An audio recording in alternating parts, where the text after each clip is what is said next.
Saudara sekalian, ya, saya bersyukur ada kesempatan hadir di sini. Sudah beberapa kali janji, tapi akhirnya ada kesempatan juga ya, bisa terlibat melayani bersama-sama. Hari ini saya ajak kita baca satu perikop, ya, satu bagian Alkitab dari Efesus pasal 1 ayat 15 sampai 23. Ya, Efesus pasal 1 ayat 15 sampai 23. Saya akan bacakan buat saudara-saudari. Silakan menyimak di Alkitab masing-masing. Surat Efesus pasal 1 ayat 15 sampai dengan 23. Ya. Saya mulai ayat 15. Karena itu setelah aku mendengar tentang imanmu dalam Tuhan Yesus dan tentang kasihmu terhadap semua orang kudus, aku pun tidak berhenti mengucap syukur karena kamu. Dan aku selalu mengingat kamu dalam doaku dan meminta kepada Allah Tuhan kita Yesus Kristus, yaitu Bapa yang mulia itu, supaya Ia memberikan kepadamu roh hikmat dan wahyu untuk mengenal Dia dengan benar, dan supaya Ia menjadikan mata hatimu terang agar kamu mengerti pengharapan apakah yang terkandung dalam panggilannya, betapa kayanya kemuliaan bagian yang ditentukannya bagi orang-orang kudus, dan betapa hebat kuasanya bagi kita yang percaya, sesuai dengan kekuatan kuasanya yang dikerjakan di dalam Kristus dengan membangkitkan Dia dari antara orang mati dan mendudukkan Dia di sebelah kanannya di surga, jauh lebih tinggi dari segala pemerintah dan penguasa dan kekuasaan dan kerajaan dan tiap-tiap nama yang dapat disebut, bukan hanya di dunia ini saja, melainkan juga di dunia yang akan datang, dan segala sesuatu yang telah diletakkan di bawah kakinya, di bawah kaki Kristus, dan Dia telah diberikannya kepada jemaat sebagai kepala dari segala yang ada. Jemaat yang adalah tubuhnya, yaitu kepenuhan Dia yang memenuhi semua dan segala sesuatu. Sampai di sini dulu ya. Nanti saya hanya fokus beberapa ayat dari perikop ini.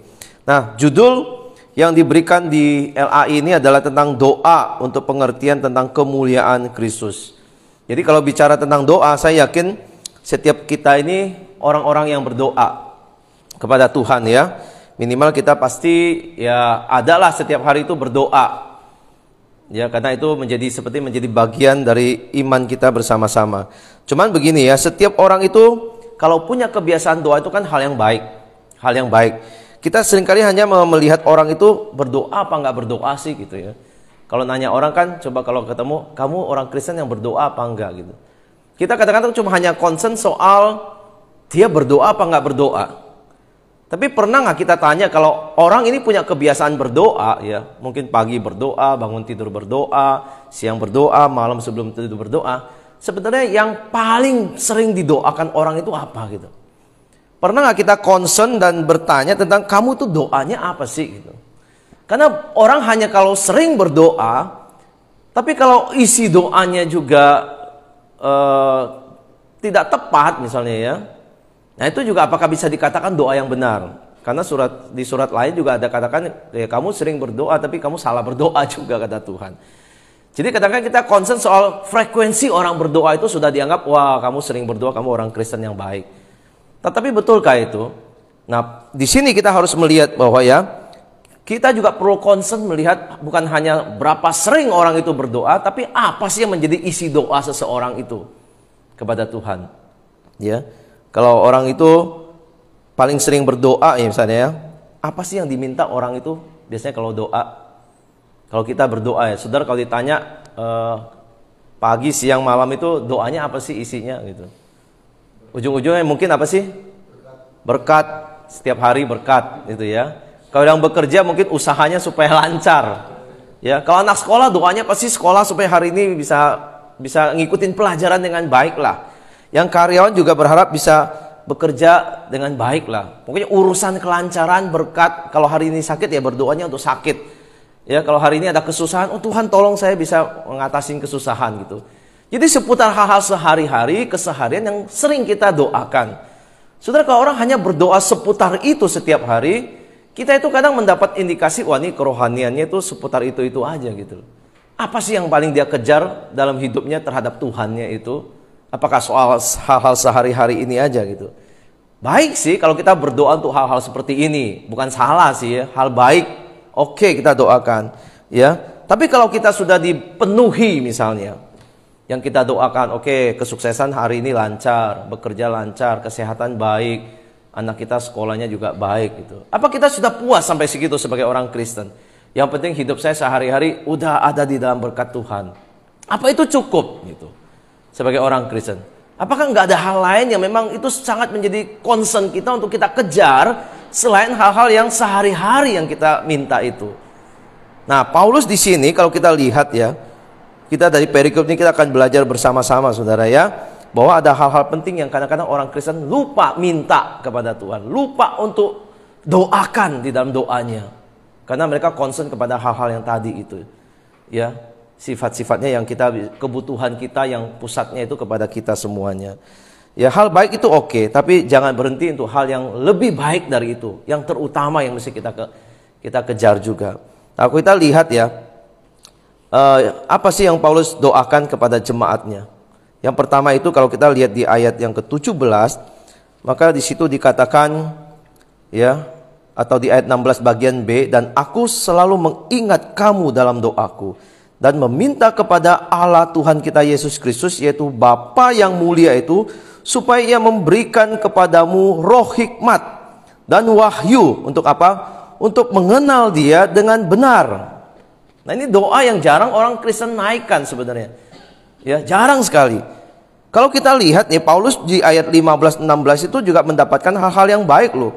Ya, dia mendengar ada tentang iman orang-orang di Efesus, tentang iman di dalam Tuhan Yesus, tentang kasih semua orang-orang kudus. Ini hal-hal yang baik loh. Ini Paulus dengar jemaat Efesus itu punya kesaksian rohani yang baik, imannya oke, kasihnya kepada saudara-saudara itu oke. Tetapi Paulus itu nggak berhenti cuman hal-hal seperti ini ya. Mentang-mentang sudah baik, oke lah, ya udah cukup lah jadi orang Kristen, udah bersyukur aja sama Tuhan. Tapi enggak, dia itu memiliki kerinduan yang lebih besar lagi, bahkan ini mendasar sebenarnya. Dan ini dia doakan agar jemaat Tuhan itu mengenal Allah. Mengenal Allah. Apakah mereka belum mengenal Allah atau apa? Gimana sih? Kenapa ini sangat penting bagi Paulus untuk menekankan orang Kristen itu mesti berdoa supaya lebih mengenal Allah lagi. Ya, diberikan roh, hikmat dan wahyu untuk mengenal Allah, saudara. Ini amat penting kelihatan bagi Paulus jelas. Kenapa ini sangat penting? Nah, saudara, kalau kita lihat pengalaman Paulus ya. Paulus ini kan orang yang giat melayani Tuhan kan. Pernah sangat giat melayani Tuhan, tapi dia nggak mengenal Tuhan. Ya, dia orang Farisi yang sangat ketat, kita tahu gitu ya. Dia itu orang yang menggebu-gebu kalau untuk soal urusan agama deh. Ya, dia beribadah, ya, melayani dengan giat, ya. Dia sungguh-sungguh kayak apa namanya, pengabdiannya itu total kepada Allah yang dia percaya, ya. Sebelum penampakan di Damsyik itu ya. Dia sangat-sangat ini, ya. Nah, waktu dia melihat Tuhan Yesus itu menampakkan diri, dia nggak kenal itu, nggak kenal. Selama ini dia berasa itu dia sudah mengenal Allah yang dia layani. Tapi ternyata dia nggak mengenal Allah yang dia layani sudah menjadi manusia, Yesus Kristus itu. Dari perjanjian lama sudah dijanjikan Mesias. Tiba-tiba sekarang sudah di perjanjian baru, dia kan menghafal, dia tahu perjanjian lama, dia melayani, dia hafal Taurat jelas, dia tahu kitab-kitab para nabi. Tapi dia nggak kenal Yesus yang adalah Mesias yang dijanjikan itu. Ya, sesuatu yang ironi bukan? Orang menggebu-gebu melayani Tuhan tapi nggak kenal Tuhan yang ada di depan dia itu. Itu. Ya, jadi dia punya pengalaman itu. Nah, waktu dia berjumpa dengan Tuhan Yesus dalam perjalanan di Damsyik di Kisah pasal 9, dia baru terbuka. Terbuka bahwa yang dia aniaya ini selama ini adalah anak-anak Tuhan, orang-orang yang percaya Tuhan, dan Tuhan itu sendiri ada Tuhan yang dijanjikan di dalam perjanjian lama. Sehingga dia mengalami sesuatu yang pengalaman ini membuat dia harus lebih mengenal Tuhan lagi, lebih sungguh-sungguh mengenali Dia. Makanya di dalam kerinduannya ya, di Filipi pasal 3 itu ayat 10-11 dikatakan, yang ku kehendaki ialah mengenal Dia dan kuasa kebangkitannya dan persekutuan dalam penderitaannya, di mana aku menjadi serupa dengan Dia dalam kematiannya, supaya aku akhirnya beroleh kebangkitan dari antara orang mati. Garis bawahi, yaitu yang ku kehendaki ialah mengenal Dia. Mengenal Dia. Ini di Filipi nih. Artinya dia sudah mengenal Tuhan lama. Filipi ini boleh dikatakan surat-surat dia sudah di dalam penjara. Berarti dia sudah melayani Tuhan lama, sudah ditangkap gitu ya. Tapi dia tetap mempunyai sebuah kerinduan besar untuk mengenal Tuhan. Karena bagi dia jelas, mengenal Tuhan itu tidak akan ada habis-habisnya. Dengan logika kita, dengan pikiran kita, kita akan mencapai satu titik yang sempurna untuk mengenal Tuhan. Tapi itu menjadi satu buah progres buat dia untuk terus mengenal Dia di dalam kuasa kebangkitan dan persekutuan di dalam penderitaannya. Nah, ini kerinduan Paulus secara pribadi. Dia mengalami ini. Tapi dia juga tidak hanya ingin ini dia yang sendiri yang mengalami. Dia juga berharap jemaat yang pernah dia layani, mungkin dia juga dirikan, dia mendorong juga hal yang sama supaya jemaat Allah itu mengenal Allah yang dipercayai dengan sungguh-sungguh. Ya, jangan cuma hanya giat melayani Tuhan tapi nggak kenal Tuhan yang dia layani, seperti pengalaman dia itu.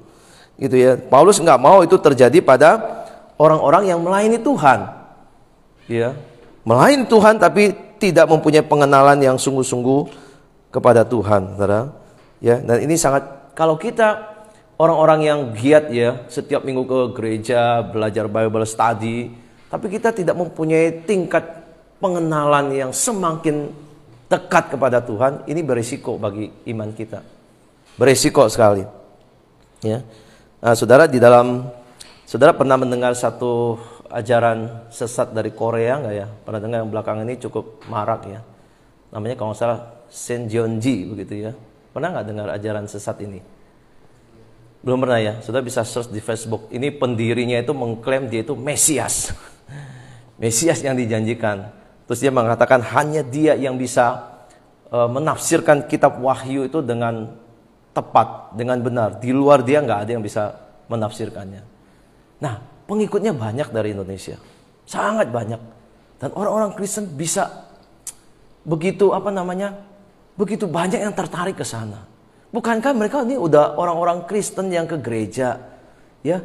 Bahkan ada satu orang rekan saya bercerita ya, dia ini seorang yang sudah melayani di paduan suara. Kalau orang udah terlibat di dalam paduan suara, artinya dia orang yang sangat setia beribadah. Mungkin sebelumnya juga terlibat pelayanan yang lain, dan dia seorang pengurus di gereja.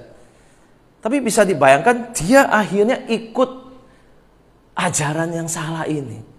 Usianya sudah kira-kira mungkin 60 tahun. Artinya kan dia mungkin sudah lama sekali di gereja melayani Tuhan, ikut Tuhan. Tapi yang menjadi pertanyaannya adalah kenapa segampang itu dia akhirnya berpindah kepada ajaran yang jelas-jelas itu salah. Ya, orang mengaku sebagai Mesias, mengaku hanya bisa menafsirkan kitab Wahyu dengan benar satu-satunya. Kan ini udah jelas sekali salah, bukan? Tapi orang bisa semudah itu berpaling. Selama yang dia baca Alkitab seperti apa, dia dengar khotbah itu seperti apa, dia melayani Tuhan yang mana jadinya? Apakah dia sungguh-sungguh mengenal Tuhan? Ya, yang dia layani, yang dia percaya selama ini. Nah, itu sangat berisiko saya bilang. Akhirnya dia waktu dipanggil ya sama pengurus yang lain, diminta satu perjanjian, kamu mau nggak tinggalkan ajaran itu, kembali kepada ajaran yang benar? Dia pilih apa, saudara? Dia pilih lebih baik dia mengundurkan diri dari pengurus. Dia tetap ikut di ajaran ini. Gak habis pikir kan? Gak habis pikir. Sekian tahun, puluh tahun ikut Tuhan, tapi kayaknya gak mengenal Tuhan dengan benar. Berisiko kan? Akhirnya begitu mungkin ada pergumulan tertentu juga kita gak tahu. Akhirnya dia meninggalkan Tuhan dan mengikuti ajaran yang salah. Ya. Ada juga banyak orang Kristen yang hari ini klaim mengenal Tuhan. Saudara. Tapi kalau Tuhan itu nggak menolong dia doa nggak dijawab Tuhan, dia bisa pindah agama loh, pindah iman. Saudara. Pertanyaannya apakah dia yang rajin ibadah itu mengenal Tuhan? Dia yang rajin melayani setiap minggu itu dia mengenal Tuhan yang dia layani, yang dia percaya itu. Makanya saya bilang kalau kita tidak mengenal Allah yang diajarkan di dalam Alkitab, beresiko sekali. Mungkin satu saat ada pergumulan apa, kita pun bisa mengalami hal yang sama. Kita meninggalkan Alkitab kita, meninggalkan iman kita, meninggalkan Tuhan yang sungguh-sungguh. Nah, saya bilang orang yang giat di dalam aktivitas agama beribadah belum tentu menjamin dia mengenal Tuhan dengan baik. Maka ini jadi doa Paulus ini. Satu concern dia bagi jemaat. Kamu harus mengenal Tuhan. Kamu bukan hanya cuma punya kasih yang terbukti. Kamu juga bukan hanya punya iman, ya. Tapi kamu mengenal Allah enggak? Itu, ya. Jadi ini dia mau, saudara-saudara, ya, mengenal Allah dengan benar itu satu keharusan bagi kita yang mengaku percaya Tuhan. Satu keharusan supaya ini menjaga kita di dalam kondisi-kondisi tertentu waktu pergumulan dari kesalahan, dari keraguan atau diombang-ambingkan oleh ajaran-ajaran di dalam dunia ini. Supaya kita bisa firm dengan iman kita, ya. Tetapi maksud Paulus jelas bukan supaya kita itu punya pengenalan sempurna, enggak. Ya, kita tidak mungkin bisa mengenal Allah dengan sempurna dengan otak kita yang kecil, ya, dan terbatas. Tapi kita tetap berusaha untuk mengenal Allah seperti apa yang diwahyukan di dalam Alkitab ini, oleh dirinya di dalam Alkitab ini bagi kita. Ya, kalau kita nggak membacanya dengan baik, ya, studi Bible seperti ini, grup kecil, kita nggak studi dengan baik Bible kita ini, maka kita bisa salah mengerti loh tentang Allah. Ya. Misalnya kalau kita sering dengar ya orang khotbah, Allah itu Allah yang memberi berkat saja misalnya. Yang ditekankan tuh selalu berkat, Allah itu memberi berkat gitu ya. Allah itu murah hati dan selalu memberikan apa yang kita inginkan, saudara. Maka saya harus katakan bahwa kalau penekanan ini terus yang dikhotbahkan di dalam Bible study juga, maka ini pengenalan Allah belum utuh. Karena Allah memang bukan cuma baik memberi berkat, tapi kita harus tahu juga Allah itu Allah yang tegas terhadap apa? Terhadap kesalahan, terhadap dosa. Ya. Kalau kita hanya mengenal Allah itu yang lembut, yang selalu mengampuni dosa gitu ya, yang selalu itu menerima kita, betul. Tapi itu masih belum utuh kita mengenal Tuhan. Ya, karena Allah juga bilang Allah itu tidak kompromi dengan dosa. Kalau kita hanya mendapat pengajaran khotbah yang hanya mengkhotbah berkat dan tidak pernah menegur dosa, itu pun Allah yang kita terima itu hanya Allah yang separuh, satu sisi yang ditekankan. Tidak ada penekanan sisi yang lain. Padahal Allah itu di dalam karakteristiknya itu begitu besarnya, begitu luasnya. Dia adil, dia juga kasih misalnya. Dia mengampuni tapi dia juga menegur. Dia juga kita lihat di dalam Alkitab itu menghukum dosa-dosa. Dia tidak membiarkan pelanggaran itu begitu saja ada. Ya, jadi waktu kita mengenal Tuhan, kita baca Alkitab, kita mendengar khotbah, kita study Bible dengan baik, kita harus mencapai pengenalan yang memang seperti yang Alkitab sampaikan kepada kita. Allah itu punya karakteristik yang seperti itu. Ya, enggak cuma kasih yang dibahas, tapi keadilannya mana? Ya. Kedaulatannya mana? Ya. Itu mesti kita memahami, mengenal Allah sampai seutuhnya itu. Seperti yang diwahyukan. Sekali lagi, bukan kita memahami Tuhan secara sempurna, tapi apa yang diwahyukan di Alkitab ini cukup menggambarkan Allah untuk kita kenal. Ya, Allah yang kita kenal seperti apa, saudara. Jadi kita perlu belajar Alkitab dengan baik, ya. Juga ibadah di gereja yang baik, dengar khotbah-khotbah yang baik, ya, khotbah-khotbah yang baik itu apa sih khotbah yang baik? Ya, khotbah-khotbah yang memang meninggikan Kristus, menyampaikan Kristus itu betul-betul seperti yang Alkitab tekankan secara seimbang gitu ya. Kan memang ada pengkhotbah yang lebih kepada apa? Meninggikan pembicaranya gitu ya daripada meninggikan Kristus gitu ya.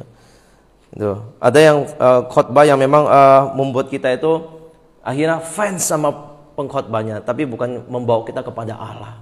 Bagaimana kita bisa mengenal Allah? Orang dia membawa pembicara itu jemaat itu kepada dirinya sendiri, gitu. Bukan membawa orang jemaat itu kepada Allah yang dia khotbahkan di situ, saudara. Saudara, ketika kita mau fokus mengenal Allah dengan benar, ya, maka iman kita, kasih kita juga tumbuh di dalam dasar pengenalan yang kuat. Karena kita mempunyai pengenalan yang kuat itu, kita tidak akan mudah keluar juga dari rel kebenaran itu ya, itu. Nah, saudara, pernah nggak mendoakan seperti Paulus doakan ini? Ya, selain doa yang tadi saya bilang ya, keseharian kita, pernah nggak kita doakan Tuhan, saya pengen lebih mengenal Tuhan. Saya pengen lebih mengenal Tuhan. Gitu. Ya, bukan hanya Tuhan mencukupkan kebutuhan saya sehari-hari, tapi bawa saya lebih mengenal Tuhan. Supaya Tuhan yang dinyatakan di Alkitab itu betul-betul menjadi pengenalan dan pemahaman bagi saya. Ya sudah, kalau jarang mendoakan seperti itu, maka kita harus mulai belajar berdoa seperti itu. Ya, kadang-kadang saya juga di dalam doa malam dengan anak-anak saya, ya, bukan hanya bersyukur untuk hari ini, berkat hari ini, pertolongan hari ini, tapi saya juga ajak mereka doakan supaya mereka itu tumbuh mengenal Tuhan, ya, beriman kepada Tuhan dan mempunyai karakter-karakter yang dibentuk oleh Tuhan, semakin serupa dengan Tuhan. Itu pun saya doakan, ya, karena bagi saya itu jauh lebih penting. Kadang-kadang doa kebutuhan sehari-hari pun, ya, Tuhan sudah tahu apa yang kita butuhkan, ya. Alkitab mengatakan, ya, ayat, ya, sebelum kamu doa pun Tuhan sudah tahu. Jadi kita doa saja, tapi hal penting nggak boleh dilupakan. Seperti yang Paulus katakan ini. Ini yang pertama, ya, doa untuk mengenal Allah. Ini boleh menjadi kerinduan, bukan hanya kerinduan, tapi keharusan bagi kita untuk mendoakan terus, doakan terus mengenal Allah dan semakin mengenal Allah. Ya, hal yang kedua yang Paulus juga sangat tekankan, ya, ada di ayat 18-19, saudara, ya. Dan supaya ia menjadikan mata hatimu terang, di situ dikatakan. Ya. Ini Allah menjadikan mata hatimu terang agar kamu mengerti pengharapan apakah yang terkandung dalam panggilannya. Betapa kayanya kemuliaan bagian yang ditentukan bagi orang-orang kudus, dan betapa hebat kuasanya yang bagi kita yang percaya sesuai dengan kekuatan kuasanya, itu, ya, dan seterusnya. Saudara, ini doa yang kedua yang Paulus harapkan adalah jemaat Tuhan itu memiliki penglihatan yang tajam, ya, penglihatan yang tajam terhadap apa yang Tuhan kerjakan di dalam hidup kita. Kalau kita beli barang itu kita teliti banget memilih, ya. Beli baju, beli ikan di pasar pun kita kalau bisa pilih teliti sekali, ya. Jangan sampai ada yang rusak. Kalau ada cacat dikit mungkin tuker kali, ya, minta tuker yang bagus. Ya, kita untuk hal-hal fisik itu kita jeli, kita itu tajam ingin melihatnya. Ya, kalau beli baju ada lubang dikit kita akan langsung minta tuker, kita akan cek, ya. Kalau istri saya beli baju biasa saya ngecekin soalnya. Ya, udah mau pesen, ya, coba cek, ya, ada ini nggak, ada yang istilahnya kalau di dalam konveksi, ya, ada BS-nya nggak gitu, ya, gitu, ya, dicek bolak-balik dulu jahitannya ada yang ini nggak gitu. Karena pernah juga beli baju memang akhirnya ini kok miring jadinya, begitu, ya, nggak loh. Jadi kita jeli untuk melihat hal-hal yang fisikal begitu, ya. Kalau milih sekolah kan juga kita mesti jeli kan. Anak mau sekolahin di mana, kita kan teliti dengan baik, cari tahu, cari informasi, kita berusaha untuk mendapatkan ini deh hal yang berkualitas lah pokoknya, gitu, ya. Milih tempat kuliah, milih apa, milih makan, semua juga, ya, untuk hal-hal yang jasmania begitu. Mata kita ini tajam, gitu, ya. Tapi apakah kita juga peka melihat sebenarnya apa sih yang Tuhan kerjakan bagi kita? Mata rohani kita ini cukup tajam nggak, ya, untuk melihat apa sih pengharapan, dikatakan di situ juga, ya. Ada pengharapan, ada kuasa yang Tuhan kerjakan di dalam hidup kita. Pernah nggak kita melihat itu secara dengan mata rohani, gitu, ya. Soalnya saudara, mata rohani kita ini, ya, kita mesti asah juga dengan baik. Kenapa? Karena memang kadang-kadang dibutakan oleh kilauan, ya, kemilauannya dunia ini, gemerlapnya dunia ini, sehingga kita akhirnya lebih melihat hal-hal di dalam dunia ini dengan penglihatan kita secara jasmani. Tapi secara rohani kita itu nggak mampu melihat sebenarnya apa sih pekerjaan Tuhan, apa sih yang Tuhan kerjakan di dalam hidup kita, ya. Nah, karena itu Paulus doakan supaya memang selain kita mengenal Allah, kita mengenal juga mata rohani kita tajam untuk melihat apa yang Tuhan kerjakan di dalam hidup kita, sehingga kita bisa mengerti, ya, kelimpahan di dalam panggilan Allah itu seperti apa. Kita dipanggil Allah, beriman, lalu Kristus bangkit, mati, ya, dalam kuasanya untuk membangkitkan kita. Ini sebetulnya apa sih bagi kita ini? Ya, kaitannya dengan kerohanian kita apa, dan dalam hidup kita ini apa sih kaitannya, gitu. Ya. Nah, Paulus secara detail sebenarnya menyinggung 3 hal di sini ya. Yang pertama itu dia katakan itu ada pengharapan di situ di ayat yang ke-18 ya. Dan supaya ia menjadikan mata hatimu terang agar kamu mengerti, yang pertama, mengerti pengharapan apakah yang terkandung dalam panggilannya gitu. Ya, ada pengharapan yang terkandung dalam panggilan kita. Panggilan kita nih dipanggil untuk percaya kepada Tuhan, itu ada pengharapan akan masa depan. Ya, ini harapan untuk semua orang percaya, bagi kita semuanya. Ya, yaitu apa sih yang dia sebut sebagai pengharapan? Ya, keselamatan kita, iya, ya, keselamatan orang percaya, kebangkitan kita orang percaya, dan hidup kekal orang percaya. Ini sebenarnya sudah dijamin, dimeteraikan dengan Roh Kudus. Gitu. Kita mengimani nggak hal ini? Ya, pengharapan di masa depan ini, keselamatan kita, kebangkitan kita, dan hidup kekal yang Tuhan sudah kerjakan. Kita aware nggak? Ya, kadang-kadang saya anak muda tuh tetap aja masih ragu dengan ini semua. Dan kita ini punya mata rohani yang bisa melihat ini nggak? Pengharapan ini loh, yang Tuhan sediakan bagi kita. Ya, nah yang kedua yang dia katakan itu adalah tentang bagian sebenarnya. Ya, di kalimat berikutnya betapa kayanya kemuliaan bagian di situ ya, bagian. Sebenarnya itu dalam bahasa Inggris itu sebetulnya itu kayak diterjemahkan sebagai warisan ya. Warisan ya, yang diterima oleh orang-orang percaya ya. Tetapi sebetulnya kalau kita lihat bahasa aslinya kan di sini diterjemahkan sebagai warisan atau bagian yang kita terima. Tapi sebetulnya dalam bahasa aslinya warisan itu lebih menunjuk bukan bukan sesuatu yang sifatnya benda atau apa gitu ya, atau warisan-warisan seperti berkat gitu ya, mungkin seperti apa misalnya upah misalnya gitu ya. Tapi yang dimaksudkan di sini sendiri adalah sebenarnya Allah itu sendiri sebagai warisan ya, sebagai warisan. Kenapa dia sebut ini ya? Kalau kita lihat di Efesus 1 ayat 14 itu dikatakan kita itu umat Allah itu sebagai warisan. Maksudnya gitu ya. Di Efesus 1 ayat 14 di situ kan sudah dikatakan ya.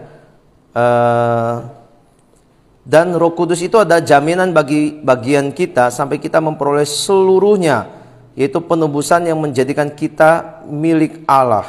Kita ini milik Allah gitu loh. Itu yang disebut juga sebagai warisan di situ. Kalau di Mazmur itu dikatakan begini. Mazmur 2 ya, khususnya Mazmur 2 kan tentang raja yang diurapi ya, Mazmur ya, tentang raja. Dikatakan di situ ayat Mazmur 2 ayat 8, mintalah kepadaku maka bangsa-bangsa akan kuberikan kepadamu menjadi milik pusaka. Nah, itu situ juga kata warisan. Jadi bangsa-bangsa itu menjadi milik pusaka yang diberikan gitu ya. Menjadi milik pusaka dan ujung bumi menjadi kepunyaanmu. Jadi bangsa-bangsa pilihan Tuhan itu sering dikatakan sebagai milik pusaka Tuhan atau warisan. Jadi kita itu menjadi warisannya Tuhan gitu ya. Memang penerjemahan Indonesia tidak terlalu kelihatan. Ya sepertinya kita yang menerima warisan. Tapi yang dimaksud di bagian ini adalah sebetulnya umat Allah itu adalah bagian dan atau milik Tuhan. Itu ya. Nah misalnya begini ya, kalau pernikahan, kalau kita ngomong pernikahan ya, sebenarnya kalau orang menikah itu apa sih warisan paling berharga di dalam pernikahan ketika orang menikah? Apa sih yang paling berharga? Bagian apa yang kita dapat waktu orang menikah itu? Apakah hartanya misalnya ya, harta bawaan misalnya, mungkin dia menikah dengan wanita kaya, yang paling berharga itu adalah ininya nih, materinya yang dipunyain si gadis itu misalnya. Apakah itu sebenarnya? Bukan kan sebetulnya kan? Sebenarnya yang paling berharga bagian yang diperoleh adalah wanita itu sendiri mestinya. Yang paling berharganya bukan soal apa yang dia punya, tapi diri sosok pribadinya itu yang paling berharga. Maka di dalam pernikahan bukan soal ada materi atau enggak ada materi kan. Yang paling berharga itu pasangan kita mestinya. Iya. Meskipun kita enggak punya terlalu banyak uang gitu, Tapi yang menjadi kebanggaan atau warisan atau harta yang paling bernilai itu adalah pasangan kita. Nah, bayangkan kalau di dalam jamuan pernikahan mempelai pria dan wanita, ya, gereja itu sebagai mempelai wanitanya Tuhan. Tuhan itu adalah mempelai prianya, gereja Tuhan itu adalah mempelai wanita. Apa yang paling berharga di situ? Maka yang paling berharga bagi Tuhan itu adalah umatnya sendiri. Dan umatnya apa yang paling berharga bagi umatnya? Yaitu Tuhan itu sendiri. Bukan cuma masalah berkatnya, ya. Berkatnya dibanding sumbernya, ya lebih berharga sumbernya mestinya. Ya. Nah, bagi Tuhan kita itu sangat berharga di matanya. Bagian yang Tuhan bisa dapat itu yang paling berharga, itu adalah umatnya sendiri. Ya, kalau kita menyadari status kita seperti ini, ya, ada pengharapan yang tadi diberikan, kemudian kita itu menjadi bagian milik Tuhan. Bukankah ini sesuatu yang wow, gak mungkin kita bisa dapat kalau bukan karena anugerah Tuhan dan kemurahan Tuhan semata-mata. Grace alone-nya itu semua Tuhan nyatakan, ya, di dalam kelimpahan anugerahnya bagi kita. Ya, saudara, ya. Nah, itu yang dikatakan oleh yang satu lagi adalah, yang ketiga itu adalah betapa hebatnya kuasanya yang bagi kita yang percaya sesuai dengan kekuatan kuasanya. Yang ketiga itu bicara kuasa Tuhan, ya, yang tidak tertandingi, yang tersedia bagi kita. Sebenarnya kuasa di situ bahasa aslinya itu adalah pakai kata dunamis sebenarnya. Dunamis itu kita tahulah, dunamis itu mirip-mirip dengan kata dinamit, ya. Dinamit. Tahu ya dinamit, ya, bahan peledak begitu, ya.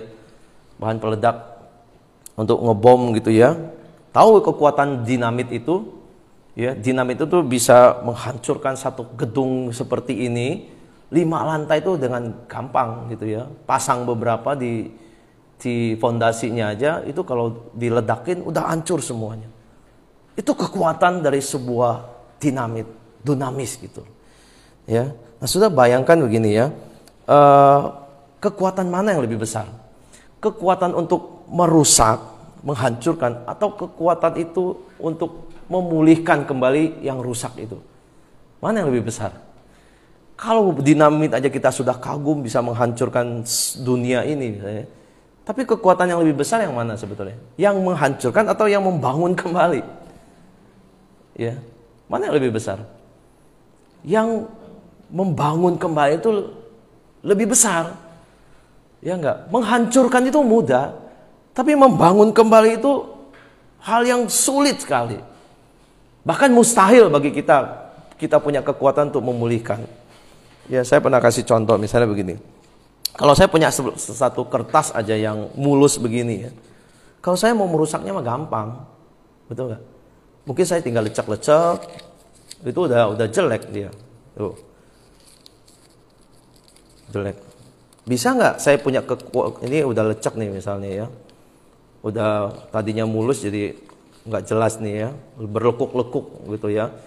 Saya punya kekuatan untuk ini nggak? Memulihkan ini menjadi mulus seperti baru. Saya gosok-gosok gitu, ya. Seusaha-usahanya saya untuk memperbaiki yang rusak ini tetap gak bisa seperti sedia kala, bukan? Apalagi kalau sudah broken begini misalnya. Saya bisa gak? Bisa gak saya pulihkan ini kayak seperti ini? Maka kekuatan merusak ini dibanding dengan kekuatan memulihkan jauh lebih besar kekuatan memulihkan. Kita mungkin punya kekuatan merusak karena kita kita orang berdosa. Ya, kita bisa menghancurkan sekeliling kita, tanaman bisa kita rusak gitu, ya. Kemudian rumah tangga kita bisa rusak gitu, ya. Kita bisa merusak orang gitu, ya, bisa merusak rumah tangga orang. Tapi untuk memulihkan juga mungkin belum tentu kita bisa memulihkan. Demikian sudah, kalau Tuhan tuh punya kekuatan memulihkan. Bayangkan. Tuhan itu punya kekuatan besar untuk memulihkan apa yang rusak. Apa yang dirusak oleh dosa itu dipulihkan oleh Tuhan. Apa yang pernah rusak, ya, atau patah, broken karena dosa, Tuhan itu bisa kembalikan seperti semula. Ya, Tuhan itu bahkan kalau Tuhan mau ini di dalam tangan Tuhan ini yang garis-garis ini akan hilang. Yang tercemar-tercemar gini juga, tulisan-tulisan begini itu bisa hilang di dalam kuasa pemulihan Tuhan. Nah, saudara bayangkan dia, betapa hebatnya dikatakan kuasa yang bekerja di dalam diri kita. Kalau kita memiliki kekuatan kuasa Injil di dalam hidup kita, itu kekuatan yang bisa memulihkan kita. Serusak-rusaknya kita, kuasa pemulihan Tuhan jauh lebih besar. Amin gak? Tuhan itu bisa memulihkan kita dari yang paling buruk. Seorang yang mungkin pembunuh, seorang bandar narkoba, seburuk apapun itu bisa diubah, dipulihkan oleh Tuhan. Serusak apapun hati kita, itu bisa dijamah dan dipulihkan oleh Tuhan. Jadi kita orang-orang yang percaya itu bukan orang-orang yang yang sama lagi seperti orang yang belum mengenal Tuhan. Kita ini memiliki pengharapan, jelas. Kita ini adalah bagian milik Tuhan yang berharga. Dan kita ini memiliki kekuatan di dalam diri yang dikerjakan Roh Kudus untuk memulihkan kita hari lepas hari. Di dalam prosesnya Tuhan untuk menjadikan kita makin sempurna, makin serupa Tuhan dari hari ke hari. Nah, ini kekuatan, ini semua adalah anugerah Tuhan. Ya, yang bekerja di dalam diri kita. Untuk akhirnya memulihkan kita ini. Nah, kita melihat nggak? Dengan mata rohani, ini karunia-karunia yang gak ada, yang gak bisa diberikan oleh dunia ini. Yang hanya bisa dikerjakan Tuhan di dalam diri orang-orang percaya. Makanya Paulus mendoakan supaya mata rohanimu itu jelas gitu ya.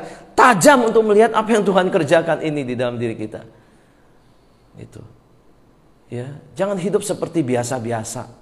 Orang Kristen itu punya sejumlah kekayaan, kemuliaan karena dia sudah mengenal Allah. Ini yang gak dipunyai oleh orang-orang yang di luar Tuhan. Maka kita tidak mungkin boleh menyia-nyiakan hidup kita, ya, memboroskan hidup kita dengan hal-hal yang gak berguna. Ya, karena kita orang memiliki pengharapan, kita orang yang dihargai dan sangat berharga di mata Tuhan. Dan jelas Tuhan itu dengan kuasanya di dalam diri kita, kuasa kebangkitannya itu memulihkan kita. Ya, meskipun satu hari kita akan mati, ya. Tubuh kita akan hancur, rusak. Tapi Tuhan punya kuasa kebangkitan memulihkan kita. Ya, mentransformasi kita itu dari tubuh duniawi yang fana ini menjadi tubuh kemuliaan yang sangat-sangat mulia. Nah, ini kekuatan Tuhan. Itu sudah bekerja sejak kita percaya Tuhan Yesus. Itu sudah berkarya di dalam diri kita. Itu. Ya, andai kata kalau Tuhan itu datang, sebagian orang masih hidup gitu ya, itu sudah bisa bayangkan tubuhnya itu tidak harus mati lagi dulu, tapi langsung bisa berubah. Itu kekuatan apa? Kekuatan kuasa kebangkitan Kristus. Jadi betapa orang Kristen ini sangat-sangat spesial sebetulnya menerima karunia ini. Dan inilah kekayaan dan kemuliaan kita yang sudah mengenal Allah ini. Ya, betapa harusnya kita bangga sebagai anak-anak Tuhan. Betapa sungguh kita bersyukur kepada Tuhan. Ya. Mari kita ini sebagai orang percaya jangan sampai kehilangan fokus-fokus seperti ini di dalam hidup kita. Dunia itu memang bisa menyilaukan kita. Akhirnya kita nggak lihat hal-hal penting, berharga, mulia seperti ini. Ya, akhirnya kita akhirnya diarahkan tuh untuk pandangan hanya urusan sehari-hari hidup di dunia ini. Kita menghabiskan banyak energi, banyak waktu hanya untuk hal-hal yang begini. Tapi kita lupa untuk hal-hal yang besar yang harus kita doakan, yang harus kita peka untuk melihatnya dan menghidupinya dengan baik. Saudara, kehidupan kita kan bukan hanya di dunia ini saja, ya. Tapi kita sedang dipersiapkan untuk masuk ke dunia yang baru, langit bumi yang baru. Dunia ini sementara juga akan hancur, ya. Dunia yang lama yang sementara kita sedang dipersiapkan menuju kepada dunia yang baru. Mari kita juga fokus kepada apa yang disebut dengan kekayaan dan kemuliaan di dalam mengenal Tuhan. Ya, biar Tuhan boleh menolong kita ya untuk terus bertumbuh, ya fokus kepada hal-hal besar yang Tuhan kerjakan di dalam hidup kita ini. Supaya sungguh-sungguh kita ini setiap hari makin mengenal Tuhan, makin peka melihat hal rohani yang Tuhan kerjakan di dalam hidup kita. Kiranya Tuhan memberkati kita semua di dalam Bible Study hari ini. Baik, saya kembalikan ya, kita tutup dalam doa. Baik, mari kita berdoa. Bapa di dalam surga, kami sangat bersyukur ya Tuhan untuk segala kemurahan, segala anugerah Tuhan yang sungguh-sungguh kami kadang-kadang hanya bisa menyaksikan secara sepintas, tetapi kami kurang mendalam untuk menghargai apa yang Tuhan kerjakan. Tapi biarlah malam ini Tuhan menolong kami melihat apa yang penting kami perlu kejar dan menjadi doa kami. Apa yang harus kami peka di dalam penglihatan rohani ini kami melihat apa yang Tuhan sudah kerjakan buat kami. Biar sebagai orang Kristen kami tidak kehilangan fokus ini, tidak kehilangan pengejaran kami di dalam hubungan kami dengan Tuhan ini. Engkau memberkati umat-Mu, anak-anak Tuhan, supaya di dalam kehidupan perjalanannya bersama Tuhan terus mengalami apa yang Tuhan kehendaki terjadi. Ya, kami sungguh boleh bersyukur untuk kekayaan, untuk kemuliaan yang Tuhan sediakan, yang Tuhan kerjakan, bahkan Tuhan sudah limpahkan di dalam kehidupan kami ini. Melebihi apa yang dunia berikan, tawaran dunia ini. Biarlah mata kami terus memandang kepada Engkau, memandang kepada Kristus yang mati dan bangkit ini. Berkatilah iman kami semakin bertumbuh Tuhan, semakin mengenal Engkau. Kami bersyukur di dalam nama Tuhan Yesus kami berdoa. Amin.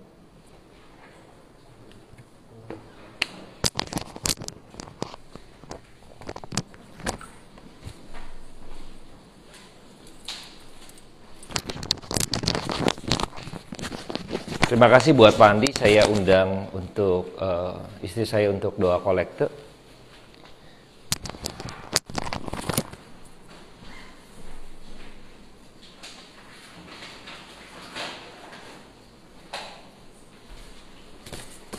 Kita akan memberi yang terbaik bagi Tuhan. Mari kita bersatu dalam doa. Silakan.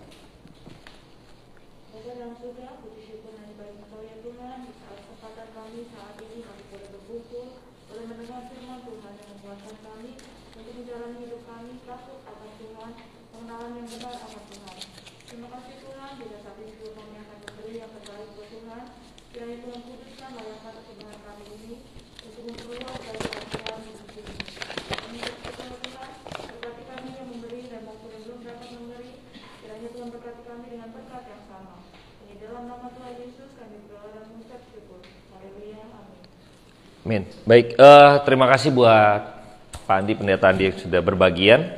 Pada kesempatan ini saya akan melakukan doa puasa. Sebenarnya kemarin saya sudah umumkan sampai tanggal 17, jadi tanggal 16 ya, sampai tanggal 16 Jumat Desember gitu ya. Jadi buat rekan-rekan sekerja, Bapak Ibu yang mau terlibat doa puasa dengan kesederhanaannya saja, silakan gitu ya. Karena kita mau mempersiapkan Natal kita. Kita percaya tadi Pak Andi sudah sampaikan doa Paulus gitu ya. Jadi untuk kita juga rindu ada jiwa-jiwa yang di malam Natal gitu ya, waktu kita nanti akan selenggarakan, mereka bukan karena mau celebrate-nya saja gitu ya, tapi mereka benar-benar mau datang dengar kebenaran firman Tuhan ya. Tadi Pak Andi sudah sampaikan. Jadi kita akan adakan doa puasa.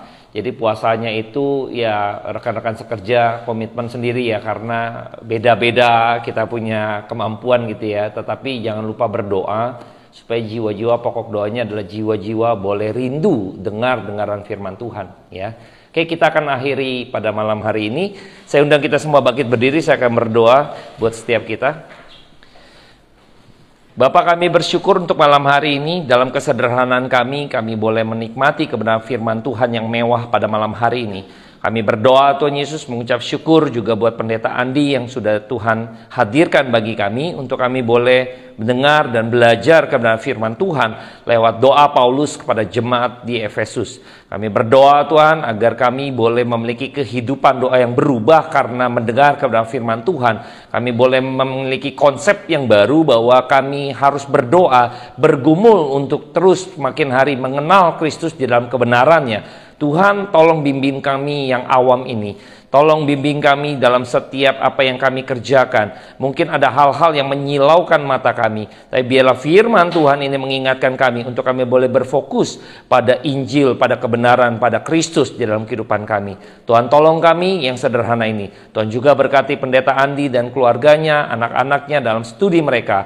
Terlebih lagi dalam pelayanannya beliau, kiranya Tuhan memberkati setiap pelayanannya, menjadi berkat bagi setiap jiwa-jiwa yang haus akan Tuhan.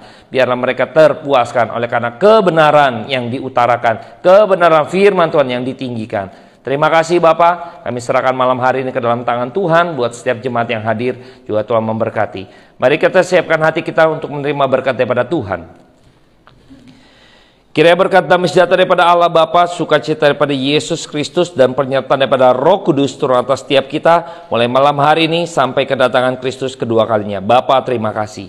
Bapa, terima kasih. Bapa, terima kasih. Bapa di dalam surga, ku berterima kasih. Amin. Silakan duduk, saat teduh dan ibadah sudah selesai.